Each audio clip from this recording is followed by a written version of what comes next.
Welcome to the first Cultural Engagement Chapel of the spring semester.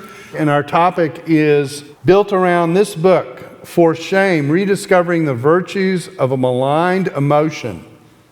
And Gregg Ten Elshoff is our guest, and you are a professor of philosophy at Biola University. Is that still the case? That is still the case. Okay. Thanks be to God. Yeah, very good. And so my opening question is, how does a philosophy prof get into shame?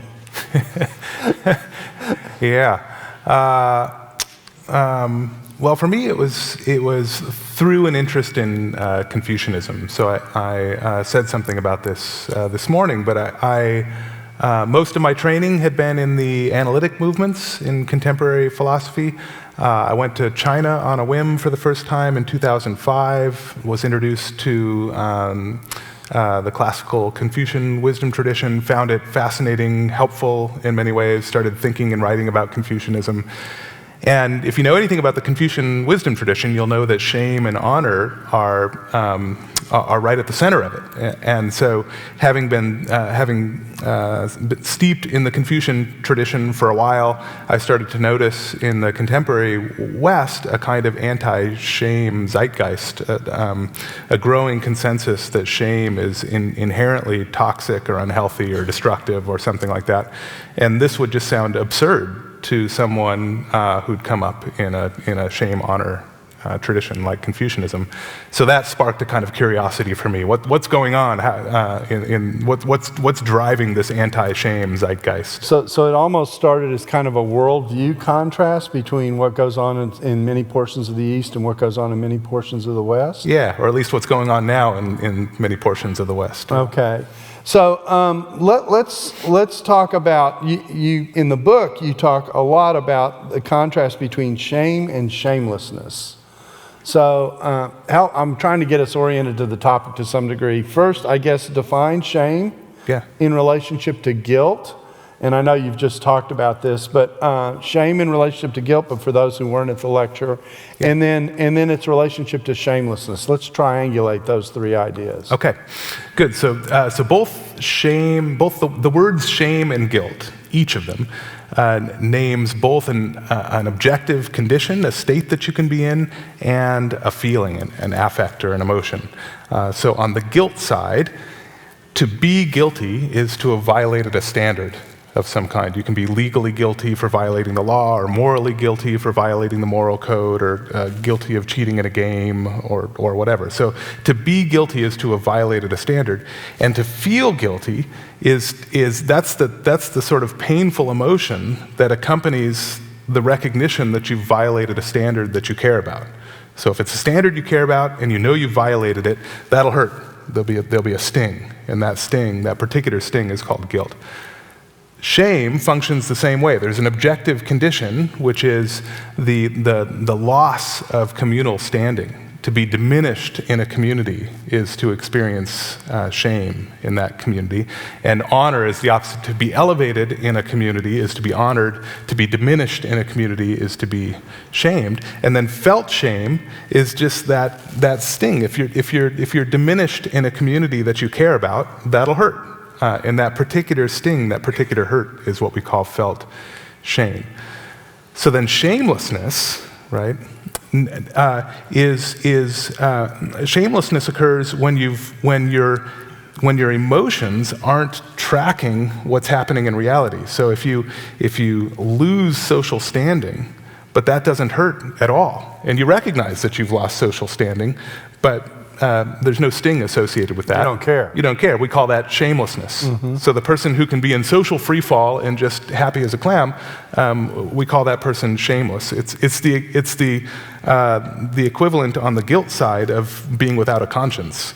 If you can be in violation of the moral standard and there's no felt pain associated with that, we say that person doesn't have a conscience. So, and part of what you're concerned about here is having people think through guilt, which is something we are used to kind of dealing with in the context of our culture. Shame, which we tend to struggle with a little more, and seeing the value of thinking about shame and shamelessness, which I'm sensing you see as a problem. Yeah, right, right. So, Yeah, and I think intuitively for a lot of people, shamelessness is still a vice. I mean, if someone described you as shameless, I bet you wouldn't take it as a compliment. Although, I mentioned this morning, Nadia Bolz-Weber's new book is called Shameless, and for her it names a kind of condition to strive for. You should free yourself from the need to be perceived well in community, and when you do, you'll have achieved shamelessness. But I think you'll have departed from health and well-being. So part of what you're saying is that's actually a dangerous extension of a misdefinition of liberty. Would that be a fair way to characterize it? Yeah, or a misapplication of liberty or something like that. I don't think we should want to be free of, well, maybe we should put it this way, only the person who's completely in the grip of a kind of radical individualism, right, would suffer no pain from diminished social standing in the communities that matter. Now, I'm sensing that as you were working on this and working on the book, et cetera, that you're actually arguing that a shameless world is not a very healthy world, and that the West has done something to shame that it needs to recover. Am I reading you correctly there? Yeah, that's right. So a shameless world is a world populated by people who again, just couldn't care less what everybody else thinks of them. And insofar as we were designed to live in community with one another, it would be a bad thing if all of us just became completely immune to the perceptions of others. And what has the West done to shame that motivated you in some ways to work on this? Yeah, best I can tell, what's happened is that there's this enormous body of empirical social science that pretty convincingly establishes that felt shame, unlike felt guilt, correlates with all kinds of stuff that we should all lament, like anxiety, depression, rage, violence, suicide, the loss of empathy. So shame. None of that's happening right now, right? No, right? Yeah, right. And it looks. I mean, the social science suggests that to the degree that you're sensitive to shame, you're going to be increasingly given to all of that yuck. Whereas guilt doesn't have all of that negative association. And so that body of social scientific literature, I think, is motivating what maybe you've seen in the contemporary literature, which says shame is no good, it's toxic, it's bad for us, it's unhealthy, we've got to get free of it, and so forth. And your premise is that no, shame is actually a very important emotion to cope with, deal with, respond to, et cetera, but to not do it in ways that end up being toxic and destructive and that kind of thing. Yeah, and so that means if you're me, you've got to figure out what went wrong with the social science. Mm-hmm. Right? And my own view is that what happened in the social science is that thinkers didn't adequately distinguish between shame and other negatively valenced thinking and emotion about the self, like low self-esteem, self-loathing, failures of self-respect, and the like of that. So I think what I'm hearing you say is that shame is almost like a barometer for us, that if we lose contact with, we risk losing contact with something that we need to be aware of and sensitive to. Because shame is an extension, if I can say it this way, shame is an extension of our sense of community and how we function in community. Yeah, that's right. I think a barometer is a nice image. Alan Downs uses the image of a warning light, like the warning light in your car mm-hmm. or something, which I think is a really nice image for negative emotions. So if you're without companionship, a warning light will go off in your emotions called loneliness, and you'll have this painful experience of loneliness, and that alerts you to the fact that you're without something that you need. Or if somebody important to you betrays you, a warning light will go off in your emotional system, which we call felt betrayal, and that alerts you to the fact that something that you need is missing, namely fidelity in your relationships. Shame is like that. If you lose standing in communities that you care about, an emotional warning light will go off, the painful experience of shame, and that alerts you to the fact that you're losing something that you desperately need, which is standing in a community of other people. Now, another concept that you talk about is the idea that shame is contagious. Yeah. And I'm sensitive about language about contagious things, given that we've been through COVID. But still, what do you mean when you say shame is contagious? Yeah, it's one of the things that really distinguishes shame from guilt. So let me start on the guilt side. Guilt is not contagious. If you're guilty for something, I can't become guilty of that thing just by association with you. Guilt just doesn't work that way. You can only be guilty for the stuff you've done, arguably. But shame, if you're a person who has fallen into shame, think about somebody who blew up on Twitter or whatever and has become perceived as a monster in society. If you're seen having lunch with that person, just by association with them, you will undergo shame. Right? And so the shame of the person who just blew up on Twitter is contagious. Their guilt maybe isn't if they're guilty, but their shame is. Just by being with them, you can suffer social decline. Now, obviously, if we're going to try and rehabilitate our dealing with shame on the one hand, we've got to also recognize how shame can be destructive and damaging.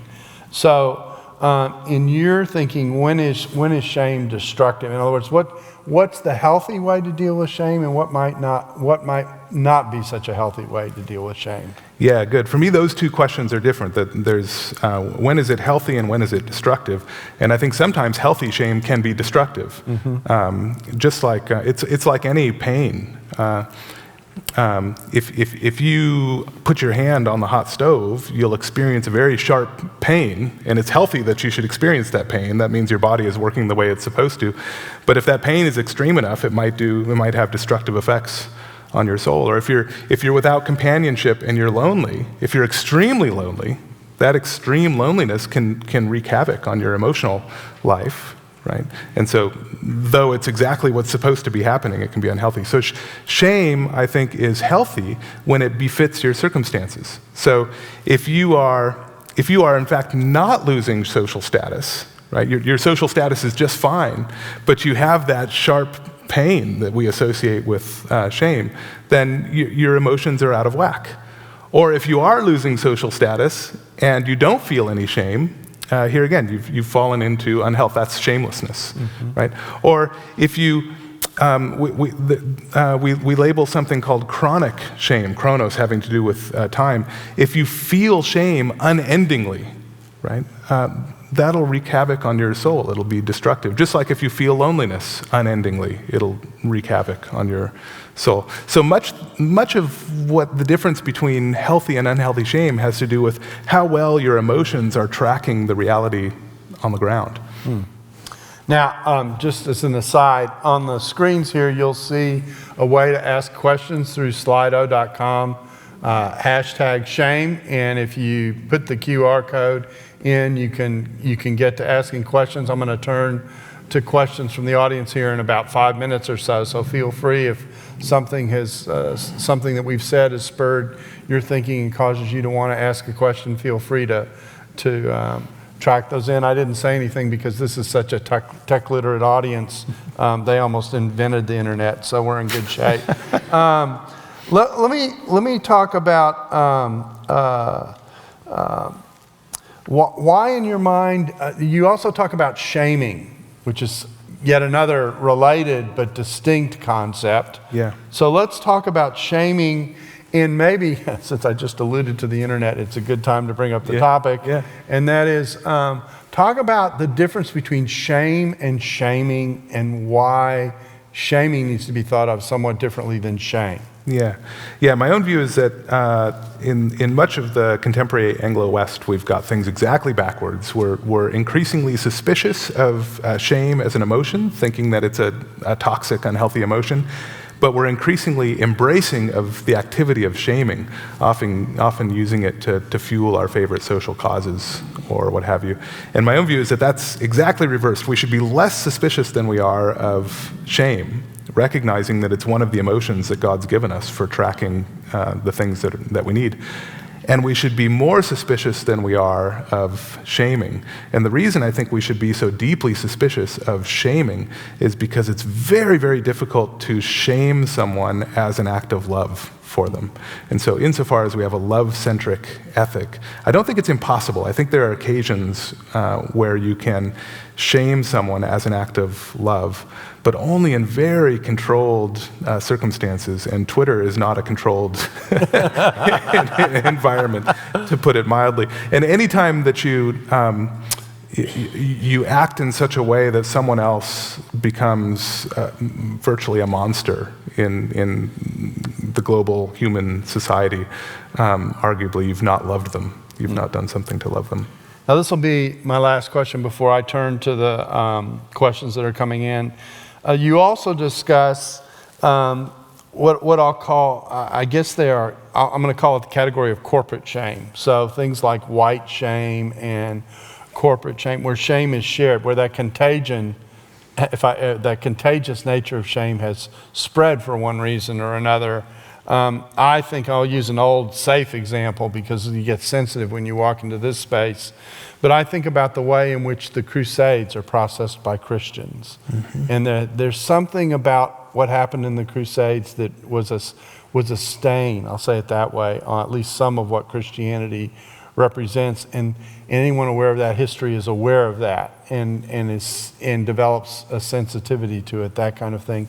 Talk about corporate shame and how we ought to think about that space. And if you want to talk about white shame at the same time, we can do that. That's one example. Mm-hmm. Yeah, so, right, this does get us into more sensitive issues. But the idea of corporate shame is just an extension of the idea that shame is contagious. Mm-hmm. My own view is that an important part of a full understanding of the fall is the degree to which we as a human race have fallen into shame as a consequence of the sin of Adam, in a way that it wouldn't make sense to say that we've fallen into guilt as a consequence of what Adam has done. So corporate shame happens all over the place. To be maybe less careful about things, just as you say, you suffer some shame because of the Crusades. I think in circles where I move, it's widely recognized that the church that I love, global church, the churches that I love, have badly mistreated the LGBTQ community.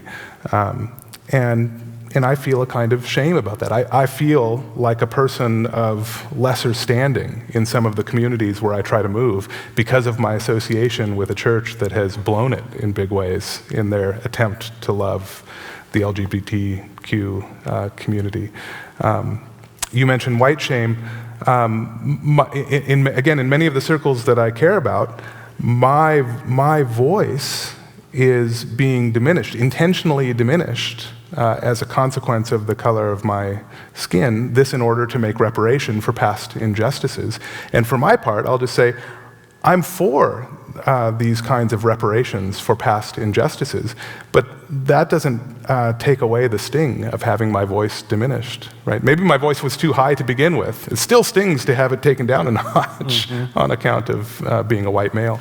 And when we think about some of these spaces, I think about the example of the prophets who teach and preach, and who, when they pray with an identity for a community which they themselves have challenged as not being all that they should be before God on the one hand, and yet when they pray, they identify with the community that they've challenged. Yeah.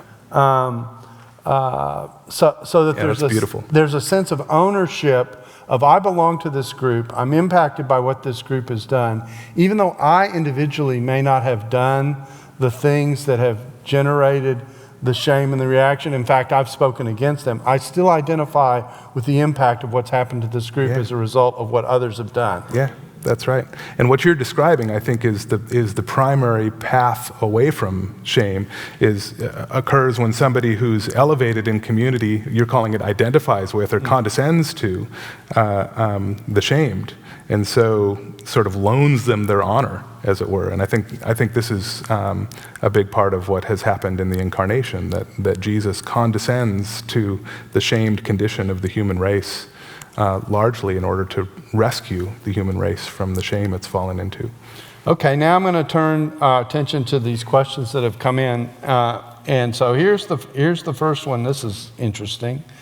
How do we, I promise. That makes me nervous. I don't like the interesting ones. You actually ought to be nervous, okay? Just to calm you down. How do we reconcile Paul's declaration that he's not ashamed of the gospel in Romans 1:16? He seems to see shameless as a virtue. Mm-hmm. Yeah, so here again, I think distinctions are important. To feel shame is not the same thing as to be ashamed of yourself, right? So if I'm diminished, let's say that I'm accused of some shameful thing in my community. They pick your favorite shameful sin or whatever, and everybody thinks I've done it, right? But I haven't done it. And I know that I haven't done it, but the evidence against me is really damning. I mean, it really looks like I did it, right? And because it really looks like I did it, my standing in community is going to be diminished. And that's going to hurt. And that particular hurt is what's called shame. So I'll feel shame in that context, but I won't be ashamed of myself, right? I've got nothing to be ashamed of. I didn't do it. Right? So you can feel the sting of social decline without being ashamed of yourself. And in the same way, I think when Paul talks about not being ashamed of the gospel, he's not suggesting, I don't think, that we should be insensitive to the way we're perceived by other people. What he's saying is, you've got nothing to be ashamed of. Right? Yeah, I actually think this is important because I think a lot of people, when they go to think about sharing the gospel, actually do run up against. They're very aware of how someone may react to that sharing on the one hand, and they're wrestling with their commitment, their personal commitment to the gospel versus what they know that might engender in the exchange, that they are actually fearful, anxious, fill in the blank. If they go to do it. Being in touch with that's pretty important. That's right. And you can be in touch with that without being ashamed of yourself. Mm-hmm. Right? If you're not ashamed of yourself, but the recognition that you're a Christian is causing social decline, and you don't feel any pain associated with that, that can only mean one of two things. It can mean that you don't care about this community. It's not a community that you care about, so who cares what they think of me? Well, that doesn't sound like the right sort of posture, mm-hmm. right? Or it can mean that you're shameless. This thing that ought to sting doesn't.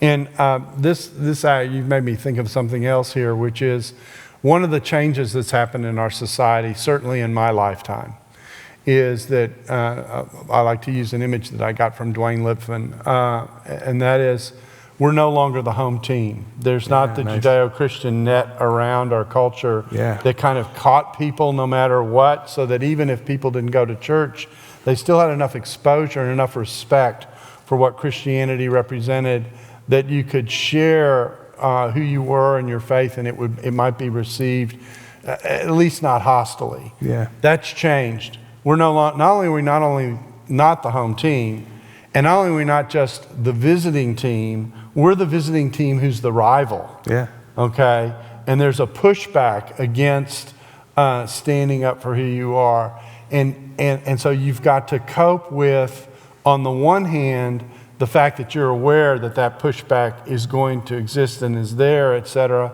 And then there's the question of how you do it. And then there's the additional challenge of the very people who are pushing back against you, it's a part of your call to invite them into what it is that you're experiencing. Yeah, that's right. That's a huge set of challenges, it seems to me, that the church is wrestling with and struggling to face up to today. And so there's this, I'm going to coin an idea. Sometimes shame is real, and sometimes shame is what I will classify as, and maybe this is not a good description, a pseudo-shame. Mm-hmm. It's a shame that's there, that's coming from the culture, but it isn't in one sense deserved. Mm-hmm. That's what I mean by the pseudo part of it. That's where Christians find themselves, right? Yeah, I'm happy to drop the pseudo prefix. So if someone is feeling shame because they've been diminished in community because they have a visible impairment, that shame is no less real. I mean, it's real shame. It's not deserved shame, Right. but it's shame nevertheless. The image of the home team, I think, is really instructive. One of the tropes of shamelessness is, maybe you'll recognize it, is the shameless tourist. Right, so they're kind of not on their home turf. The tourist is out there, and they're doing all kinds of things that violate the etiquette standards of the place that they're in. And to be shameless, the shameless tourist, right, is the one who just keeps, even though they know they're violating all of this etiquette, they're just as loud as ever, right, and as visible as ever, and almost glory in the visibility of their departure. And there's a kind of shamelessness there. And I worry that there's an analogous kind of shamelessness associated with the way we sometimes approach the home team, as you've described it, in our attempt to love them with the gospel. Now here's another question coming from a completely different direction. Do you think the principles of church discipline given in Matthew are an exercise of healthy shaming? Yeah, I guess I think I do. It's I think impossible to escape. If you're reading Paul's letters with the shame-honor dynamic in view, I think it's impossible not to see Paul's injunctions as exercises in what he hopes, I think, will be temporary exclusion and shame.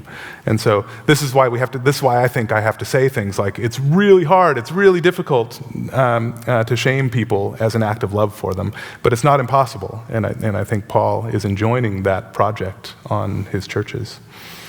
Okay, what does it mean for Jesus to bear our shame? Yeah, good. The way I've come to understand, this gets back again to the fact that shame is contagious. And so, Daryl, if you have fallen into shame, right, and I'm a person, I should do it the other way. If I have fallen into shame, so if I have fallen into shame, and you're a person of high standing, right, one of the things that you can do is you can identify with me, and when you do, two things will happen. You'll suffer shame because of your identification with me, because my shame is contagious. But the other thing that will happen is I'll be honored as a consequence of my identification with you, because honor is contagious too. So what we might say is, and if you were a person of high enough standing and I hadn't fallen too far into shame, the balance might move us in the direction of my being rescued from my shame as opposed to you being dragged down into my shame with me. And then what we might say is, Daryl bore Gregg's shame by identifying with him and lifting him to a position of honor. And I think what Christ did on the cross, first in the incarnation, was to condescend to human form, right, to the form of fallen human condition, and then to suffer the embarrassment of shame, the embarrassment and shame of naked crucifixion on a cross, and thereby condescend to the deepest level of human shame in order to identify with us and rescue us from the shame that we've fallen into. I think the illustration of the earlier scenario that you had, where someone comes along and lifts someone up, is the picture of the Samaritan woman at the well, where she has two cultural limitations from the standpoint of the first century. She's a Samaritan and she's a woman, so she's kind of 0 for 2. And then Jesus comes along, and the disciples' immediate reaction is, whoa, what's going on here? Yeah. And all of a sudden she's lifted up. And the very fact that that story is in the Bible, telling it that the way that it is designed to have us reimagine how we think about someone who comes from a different background and how we think about someone from a different gender. Yeah. And to think through what it is that Jesus is doing and elevating all of us.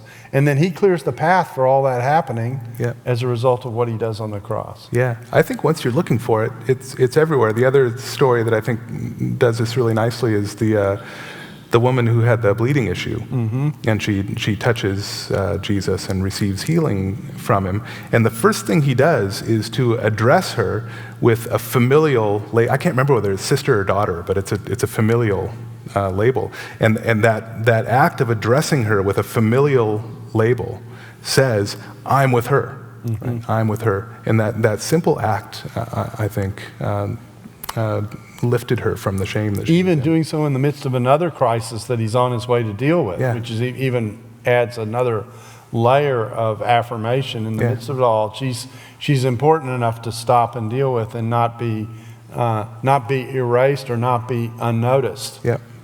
Very, very important. Next question. What does shame holding a healthy function in society look like? Do you suggest we adopt the Eastern approach to shame? Mm-hmm.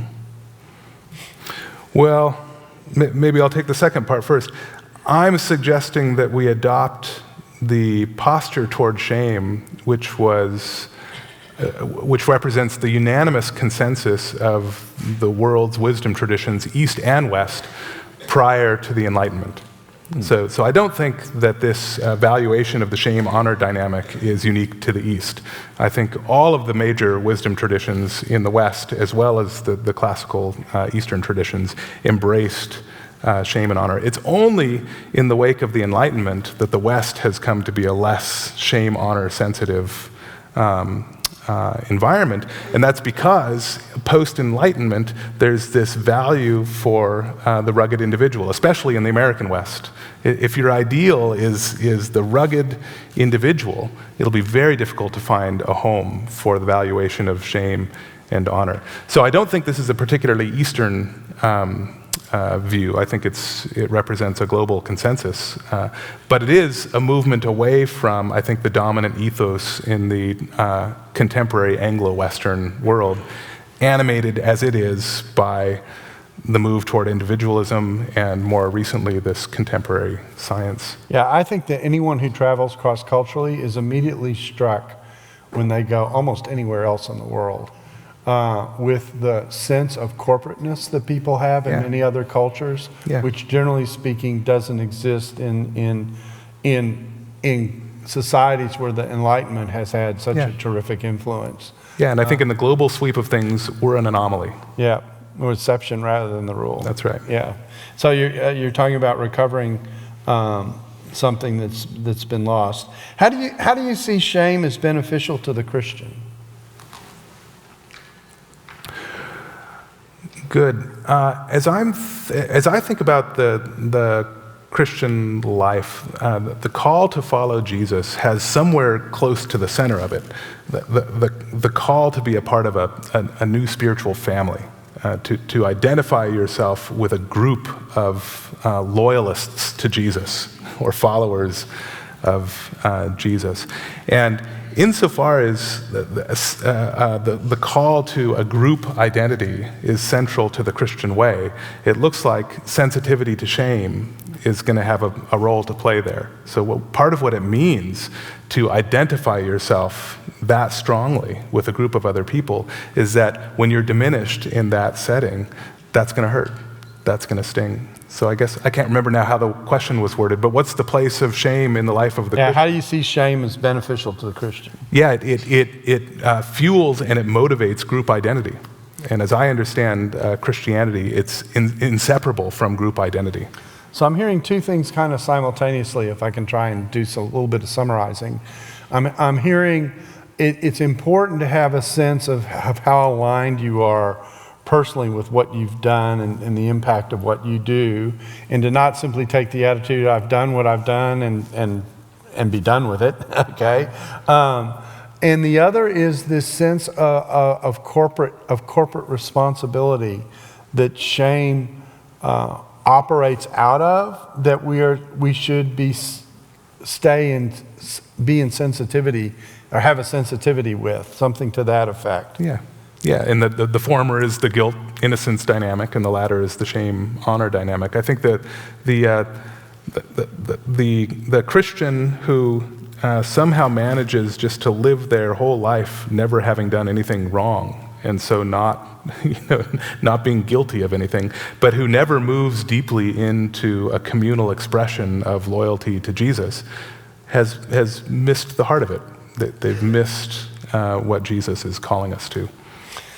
There's a question here that I find fascinating.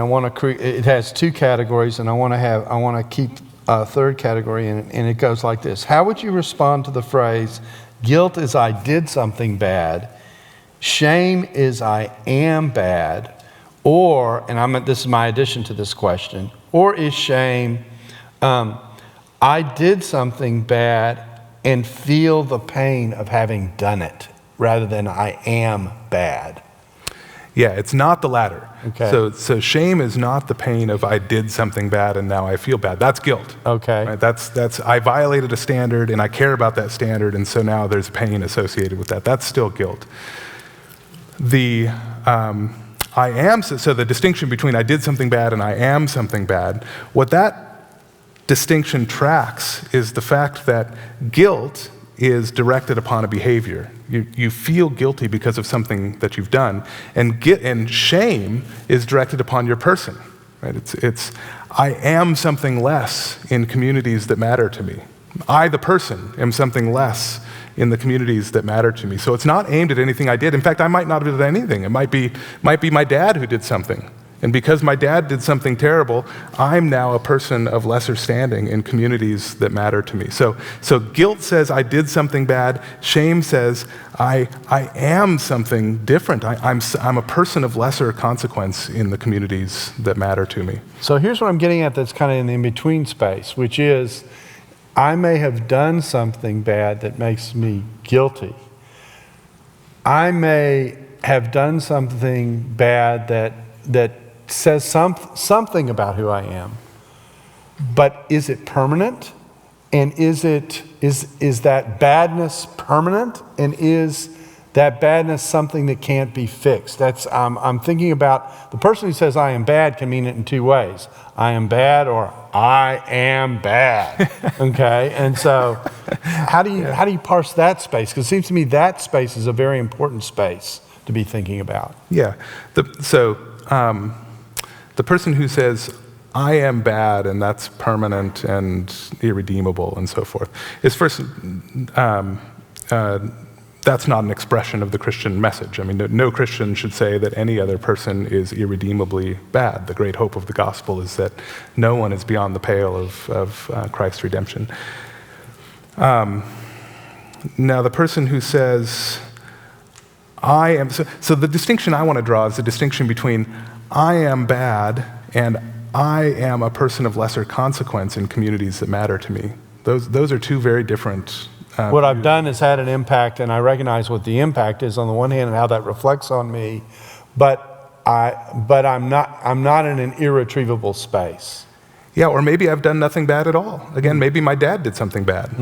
And I, as a result of what my father has done, I am now a person of lesser consequence in my communities, and that hurts. Right? It ought to hurt. Yeah. Right? It ought to sting. Well, Gregg, I want to thank you for taking the time to have us think a little bit about shame. I always get nervous when philosophers have us think about our emotions, and with good reason. and you've done us a real service. Let's express our appreciation and gratitude. Thank you. Now, we did a drawing beforehand for a copy of Gregg's book, and so this is the great lottery that we're engaged in here at DTS. Is Lori Hickey present?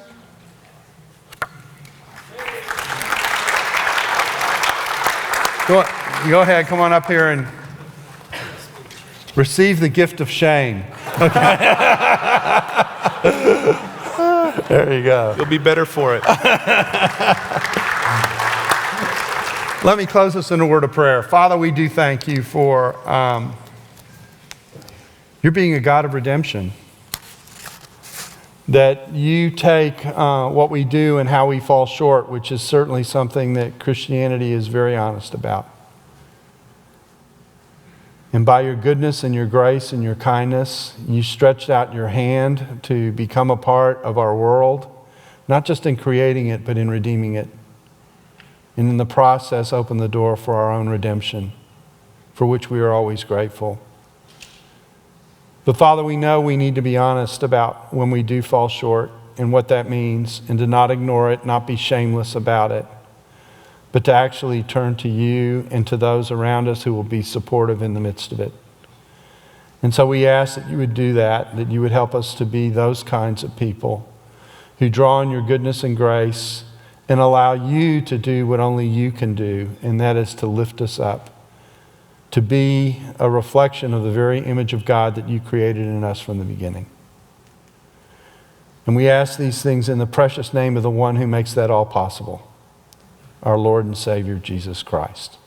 In his name we pray. Amen. Amen.